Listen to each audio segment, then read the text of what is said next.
Although I've sent myself into exile, I'm still doing essentially the same things as before. Do you still have any questions for me before we start our investigation? One of my former subordinates told me that this title has its origins in a strange incident. The Academia has long exiled mad scholars to Aru Village. A mysterious phenomenon exists here. When mad scholars first arrive, they are as incoherent and deranged as before. But after spending some time here, they invariably begin to calm down. Initially, the people of Aru Village greatly resented having to take in the mad scholars. But a strange incident one night changed that. Aru Village was struck by the strongest earthquake in living memory. Seeing buildings on the verge of collapse all around him, the then chief of the village was preparing to take everyone to safety. Suddenly, he noticed a mad scholar crouching in a corner, caressing the ground with his hands. A soft, green light radiated from him, like a divine glow against the backdrop of night. Despite the powerful tremors that ripped through the ground that night, all the houses remained upright, almost as if they had grown roots reaching deep into the ground. In the end, not a single building collapsed, and no one was hurt. After that, the people of Aru Village treated the mad scholars with greater kindness, and began to refer to them as the village keepers. The soft green light? A mad scholar protecting Aru Village? What do you make of it, Traveler? Paimon thinks so too. Actually, Sino, do you know if any of the mad scholars continued to wear their Akasha terminals at Aru Village? In theory, they would continue wearing them so the Academia could still monitor their activities. With that said, the main Akasha system would no longer have any interaction with them. Oh, no wonder! Everything makes sense then! Add in the fact that they calmed down, it was probably Nahida who calmed them. If you are able to draw a conclusion from this one story alone, then it appears you possess much more information than I do. So, what do you make of the story?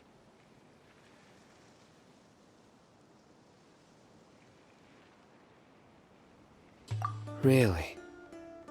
Lesser Lord Kusanali. What? You don't believe us? Lesser Lord Kusanali was definitely using the Akasha to give her power to the mad scholars! No, it's not so much that I don't believe you. I'm just struck by your reasoning. Lesser Lord Kusanali, the current Dendro Archon. Is she really active in Sumeru? The Academia has always placed far greater importance on the late Greater Lord Rukkhadevata. They've more or less ignored Lesser Lord Kusanali, and I've never had any reason to doubt their views. In addition, I've never heard any stories about Lesser Lord Kusanali and her deeds. To me, she might as well have been a god that never existed. No way! Nahida definitely exists! She's a... how should Paimon put it? She's a good Archon who's kind and wise, even if she says weird stuff sometimes. I've spent many years interrogating criminals, so I can easily tell when someone is lying. Good! Then you should know that we're telling the truth. That look in your eyes. I've never seen that from a liar. You two really must have met Lesser Lord Kusanali. How can this be? To think, our Archon has been amongst us this entire time. All right, now it's our turn to put our skills to good use for this investigation. but easier said than done. Especially since we don't have any leads. Maybe we can start by knocking on some doors. Excuse me, are you here to help me find my grandpa? Huh? Who are you? By the sounds of it, a resident of this village. My name is Isak. You'll help me find my grandpa, right? Is your grandpa a mad scholar? Hey, don't say that. Grandpa is just Grandpa. Why do you have to call him that? It's not like he's a bad person or anything. The person you're referring to is not a local, yet you are. Why do you call him Grandpa? Grandpa is just Grandpa. He's my family. I heard everything you said to the village chief. Please, you gotta take me with you. I want to find my grandpa. I swear I'll help. I won't be a nuisance. Ah, so you're the one who was eavesdropping on us around the village chief's house. I was planning to go out and take care of whoever it was, but I had a vague feeling that they didn't harbor any ill intent. Whoa. Ethan wasn't kidding about Matra having sharp senses. Sino, he's just a kid. All he wants is to find his grandpa. Let's find a way to help him. Sorry, I was only listening in because I wanted to know where Grandpa went.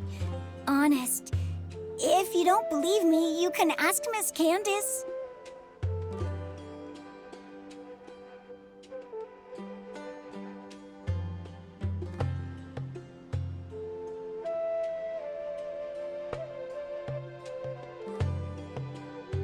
All right. But first, let's confirm the facts with Candace.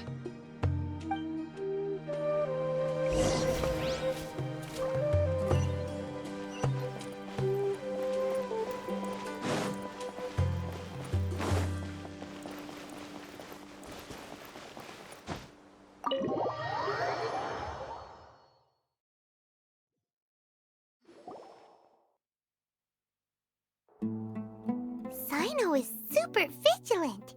Is this what all the Matra are like? Ah, you're back already. We just wanted to confirm something with you. Do you know a boy by the name of Isak? I had a feeling he'd go looking for you. Huh? You knew this would happen? Yes.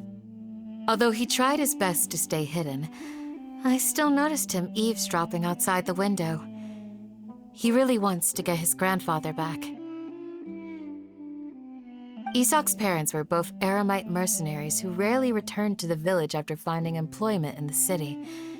He was raised by his grandfather. Unfortunately, it was only a few years before his grandpa passed away. Isak was still very young at the time, so various families in the village took turns caring for him so he could survive. Later, an elderly mad scholar arrived at the village.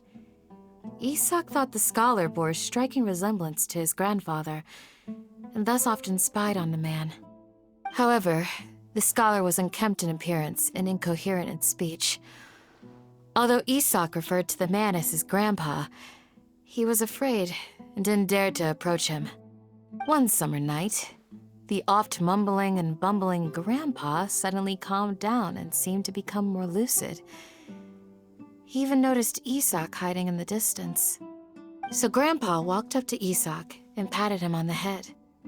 He even took Isak to the entrance of the village, where he patiently taught the boy the names of the stars and accompanied Isak until he fell asleep. The next morning, Isak woke up and wanted to go find his grandpa again, only to realize his grandpa no longer recognized him. However, even so, Grandpa retained his calm expression. It's said that those who saw the scholar claimed he no longer appeared to be crazy, but appeared to be living in his own world, almost as if he were sleepwalking. Isak was thrilled that his grandpa was able to find peace and would follow him all the time, asking him things like, "Grandpa, Want me to take you somewhere fun? Or, Grandpa, could you tell me stories about the stars again? All this somehow just makes Paimon feel really sad. It seems like they both deserve so much better. Perhaps. Nearly everyone who lives in the desert has some form of hardship or regret. But even so, we must still continue on with our lives.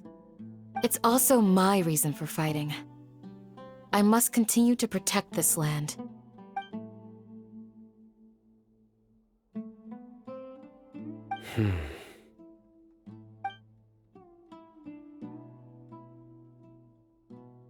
Maybe the people have always had a considerate god watching over them. Huh? What did you say, Sino? No, nothing. As long as Esau keeps his word and doesn't get in our way, we can take him along. Perhaps you are more compassionate than I gave you credit for. Please accept my thanks on Isak's behalf, Sino.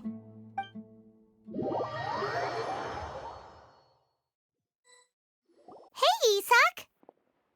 Oh, it's you guys! We've cleared everything up. Let's go find your grandpa. Really? Wow! Thank you so much!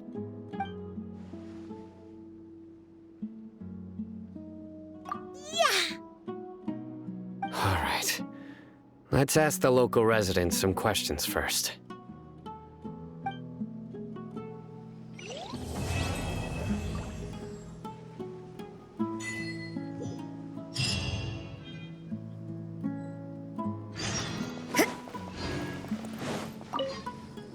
Excuse me, did you happen to see where the missing scholars went? You mean the village keepers? Oh, let me think. When I was eating dinner the other day, I saw one of them by the side of the road, muttering away and eating mushrooms and tree roots. They shouldn't go around eating that kind of stuff. Okay. Did you notice anything else? Anything else? No, I think that's all I have to tell you. Sorry.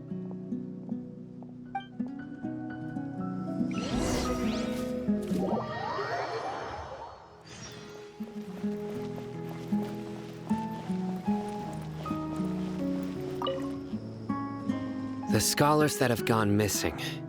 Have you seen them? Those eyes. Those fierce eyes. You look like a real fighter. Don't change the subject. Right. You were asking about the mad scholars. I think it's been a few days since I last saw them.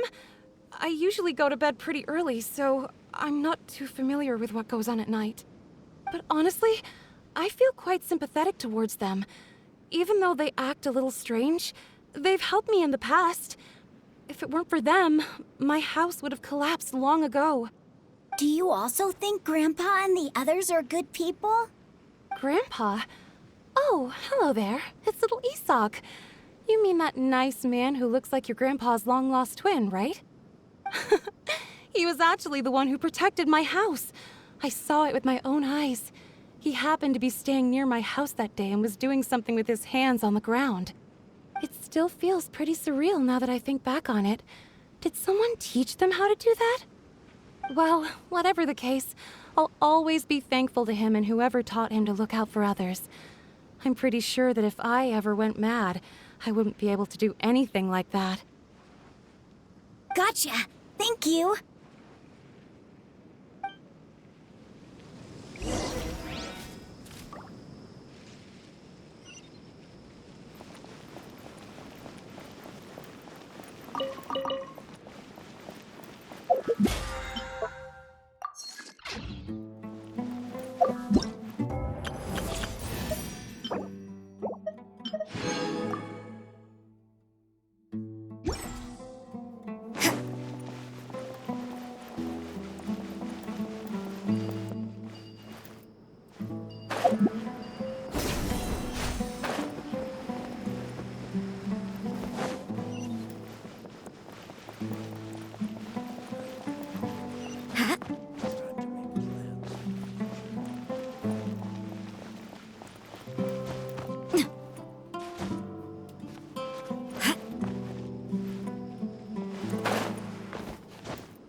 suppose it wasn't too much trouble.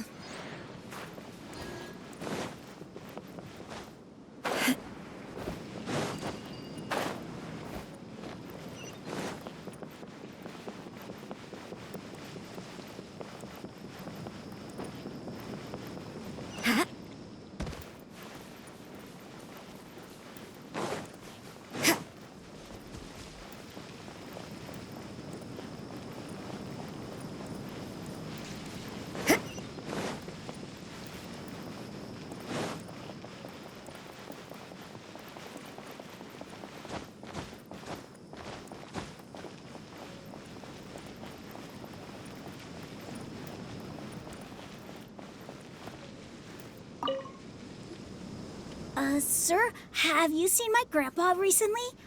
You know, the one who likes to sit and space out near the village entrance. Oh, well, if it isn't Isak. Oh, your grandpa, huh? It's been a while. The last time I saw him, he was spacing out by the road as usual. I went and asked him if he'd like any of the food I had prepared, despite my wife's protests. Like many people, she's really quite terrified of them. And speaking of my wife, she's still always complaining about how I don't make enough mora.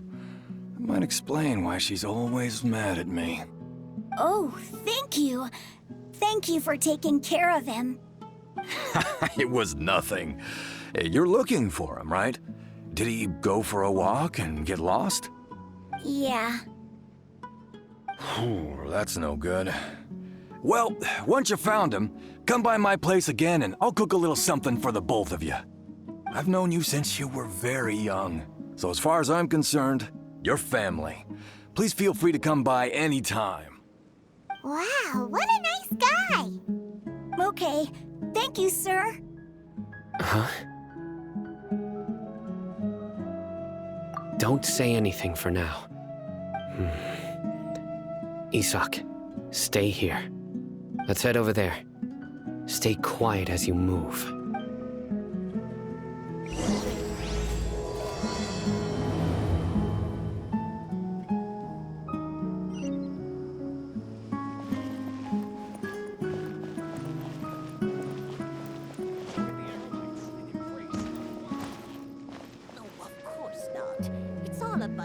Listen, see if you can make out what they're saying. Have you heard? The mighty Scarlet King, the sovereign of our faith, will soon return to this world. Yes, of course I have. The Scarlet King is the one and only true ruler of this land. I've never believed in any other gods. Still, you say he's coming back, but it sure doesn't feel like life's about to change around here anytime soon. What's your proof? Haven't you noticed? The village has been getting more deranged scholars than ever. Delavar was saying that many people also went insane just before the fall of the Scarlet King's civilization in ancient times. We don't quite know why, but it seems like there's some sort of connection between insanity and the Scarlet King. Isn't it a sign of the Scarlet King's power that all the mad scholars have disappeared? If you ask me, they must have been chosen as the final sacrifice for the Scarlet King's resurrection. Huh. Now that you say it, that does make some sense. Does this mean our lives are finally going to take a turn for the better? Exactly. Those city folks will get what's coming to them. Now, repeat everything you've just said from the very beginning. Huh? Who are you? Where did you come from? My patience is running thin. You heard what I asked.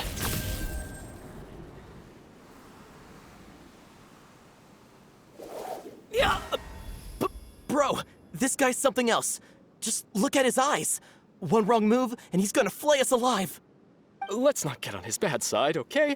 I am no match for this guy. Oh, okay, good sir. What is it you would like to know? Tell me about the Scarlet King's resurrection. Well, I only know a few things from hearsay. I went for a drink the other day and heard others talking about a rumor that the madmen will disappear and that the Scarlet King will return to this land. I'm not making this up, I swear! Hey, go on. Keep talking. It's true. It's all true, sir. We desert folk have had more than enough of those people at the academia. They keep sending us all their mad scholars and won't let us have a good life. Would you want to live like this if you were in our place? The radicals were even more thrilled than me when they heard the news. We're all praying for the Scarlet King's speedy return. Delavar also said that once the Scarlet King returns to our side, it's only a matter of time before we conquer the land on the other side of the wall. They're all willing to serve under the Scarlet King and fight for a share of the glory. Is that so? Seems like he still wants to know more. Keep talking. Got it. At first, I told myself it was just the drink talking, but then all the mad scholars vanished without a trace, just as the rumors said. Please don't beat me up just for mentioning these rumors. If I'm guilty, then everyone else around here is also guilty. I'm just saying what the others said. The people here really like the Scarlet King, but dislike the Dendro Archon. Where is this radical person you talked about? I haven't run into him over the past few days, so he probably hasn't been around the village. What about you, man? Have you seen him at all? No, not at all. We wouldn't dare lie to you. He's really not here right now. Sounds like you're not too close with the radicals. No, of course not. All we know are their names. I have many ways to stop you from talking, and many others to stop you from sending warning messages. So you'd best just stay home and hope I don't hear of you trying to contact anybody. Don't do anything until I've gotten to the bottom of this. Try something foolish, and even Candace won't be able to protect you. Yes, got it. We'll do just as you say. That scared Paimon half to death. Sino is pretty terrifying. He didn't try to reassure us at all. It's like he's used to hearing that. Oh, Paimon bets lots of people have told him that before. I heard that. Sorry. It's part of being a Matra. The rumor we heard just now seems like a strong lead. But we need to check a few more places. Very well. Isak! I'm here. Where's your grandpa's house? Well, I can take you there. Just follow me.